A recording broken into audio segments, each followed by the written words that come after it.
should look pretty good. Maybe give him one more bag here. I'm just thinking ahead, I'm sorry. What I'm going to do next is take a gouge, a small gouge, and punch those irises in. Alright? Take a small U-shaped gouge. Very small.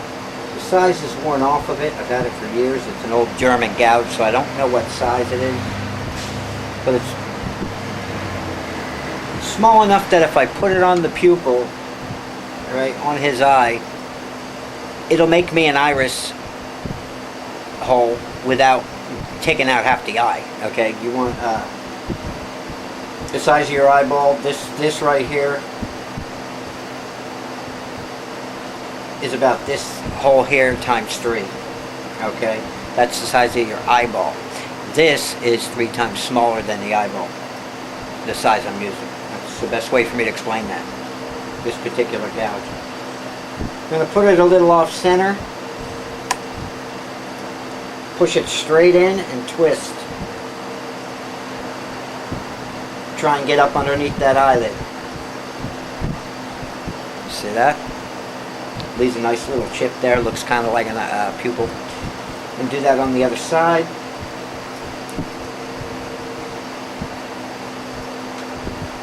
Hopefully I can get them to look pretty much the same. Push it right in. Now we're gonna, he looks kind of lazy on this side, don't he? It gives him, like I said, gives him a whole different look. Okay. Expressions are awesome on these things. Okay, we're gonna take that chip out. Come over here, pop that chip out.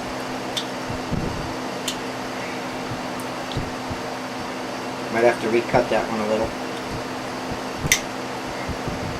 Yeah, it doesn't quite have the depth I'm looking for.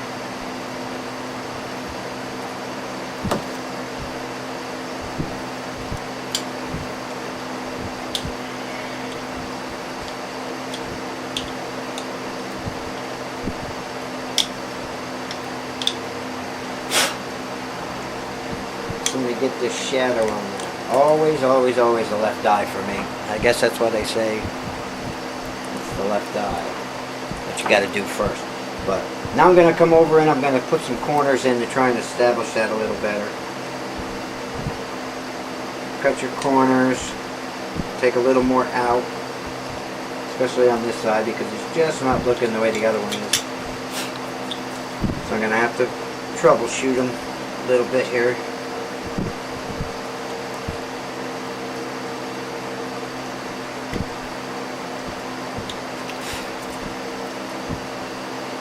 Get a little bit of that corner out, a little deeper.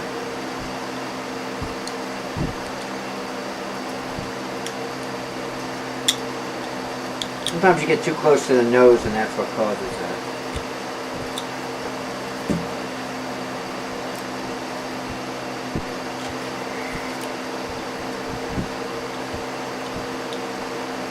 Usually if you have a mallet, can't really get out of there. Mallet and this thing mounted, you can really set that pupil in nice.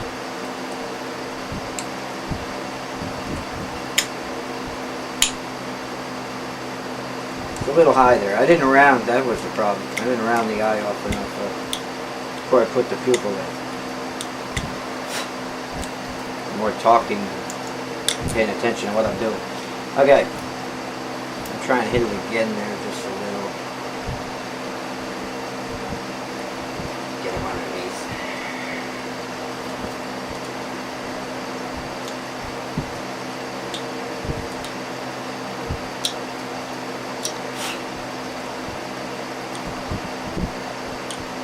Kind of late in the afternoon. I lost my son coming into the door at the shop and I'm having a hard time seeing now.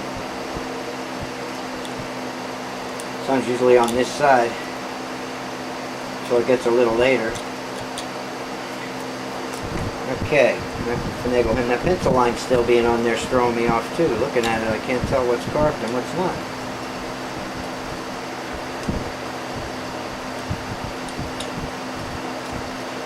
Okay, I'm going to run my V-tool through there. Right on the bottom line.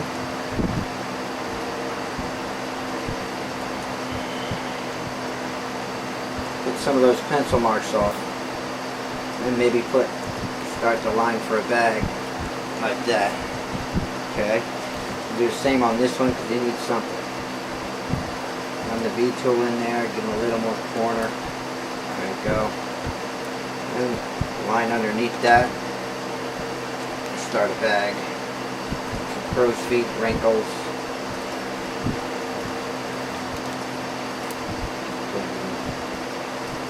Take that, pop it right out to the side there. Here I'm going to do the same thing from underneath. But on top, this line right here, I'm going to make a lazy eye. I like to make them droop. Draw me a nice stop cut. Take some wood out right in that corner there. Tuck that eye up under it.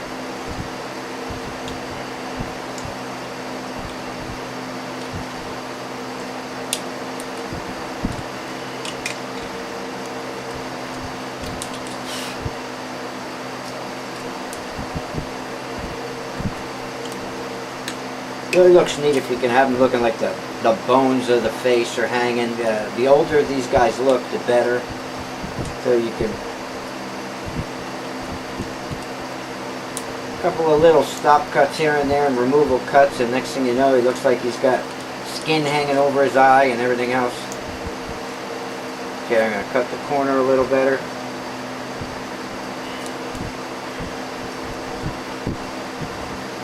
You do want to round them off pretty good into the corners, otherwise you just don't have the shape you're looking for. That eye won't look right.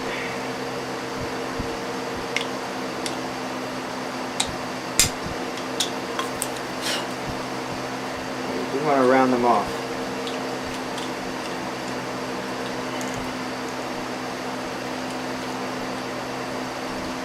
Make sure they go under the lid.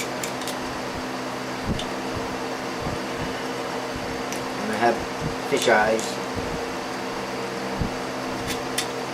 If you have that much trouble, go get your Dremel or a small drill bit and drill the holes.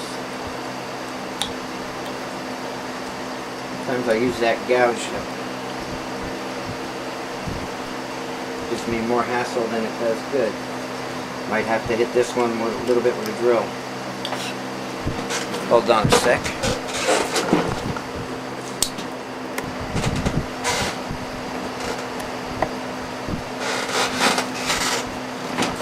Okay guys, sorry about that. Sometimes I just have to pick them up and see what went wrong or what I'm doing. I can't really see that good once my light starts going. Didn't really need to drill them out, just needed to round them off a little bit more. I really didn't round them good enough when I put that eyelid in.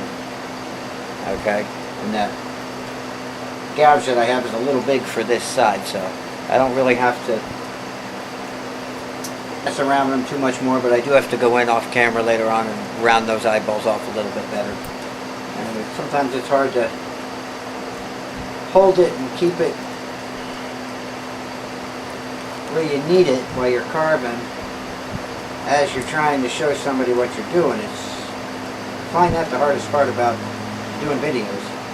Alright, so I'm just adding some detail here with my V-tool. We're going to come down here to the mustache. We're going to take that same little gouge, or you could just do it with a V-tool. Okay? Since I have the V-tool in my hand, just make some divots with the V-tool. All I'm doing is making lines. Okay?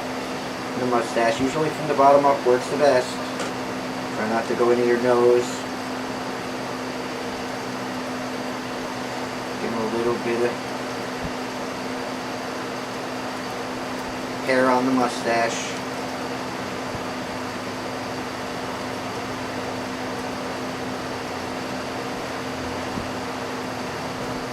Looks like the sun's coming back out. That's good. Is there a difference there? I can see.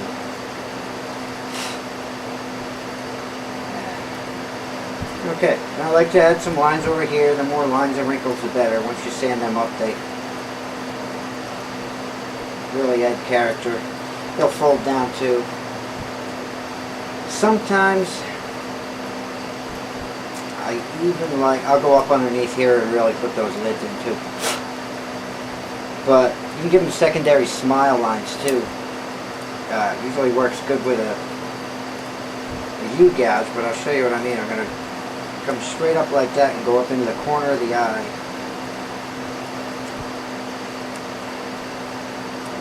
With my V tool here. Then bring it around.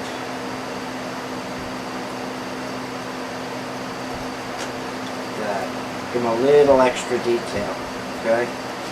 Same on this side. It'd be hard to do without laying down here.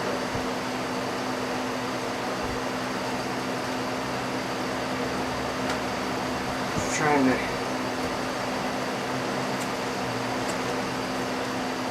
So it makes it look like his face is kind of saggy, and secondary smile lines. They always look neat. You can round them off a little bit with your detail knife after. That's probably what I'll do with this guy. I got to take that one all the way up into his eye here. You don't have to do that. Just that I did it with the other one, so.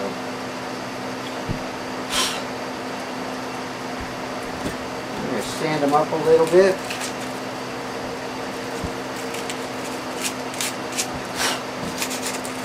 And smooth everything over. You don't want to use really rough sandpaper. To work on his hair a little more. I'll probably play with this off camera once I'm done. I'll finish him up, give him some extra detail.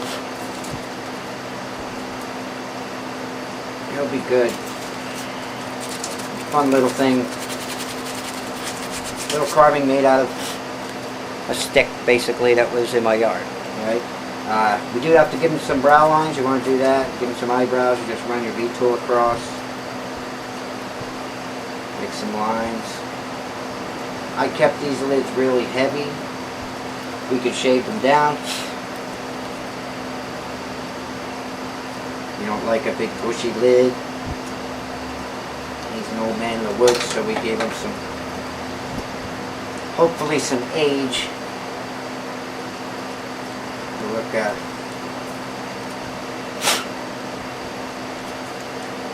old and wise, hopefully. A couple of wrinkles in his forehead with the V tool always help to bring out a little bit more character. Then just look around, you see where you could get some detail in a little more than usual. You want to put a little shadow, make a stop cut, take some wood out from underneath it. An extra wrinkle.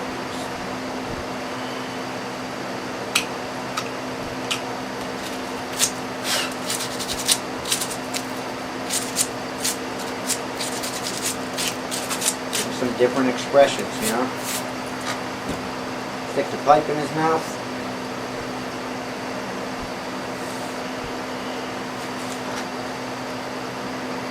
And we have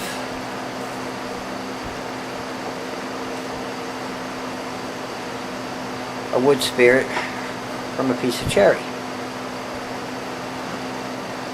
Beard.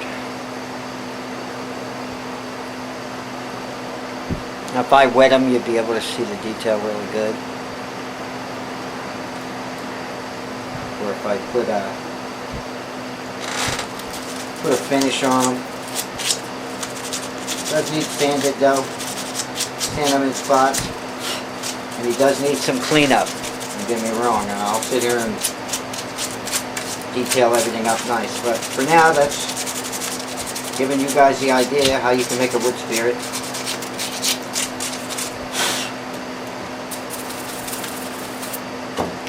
Want to stick in your yard. So, thanks for watching. I look forward to carving with you in the next video.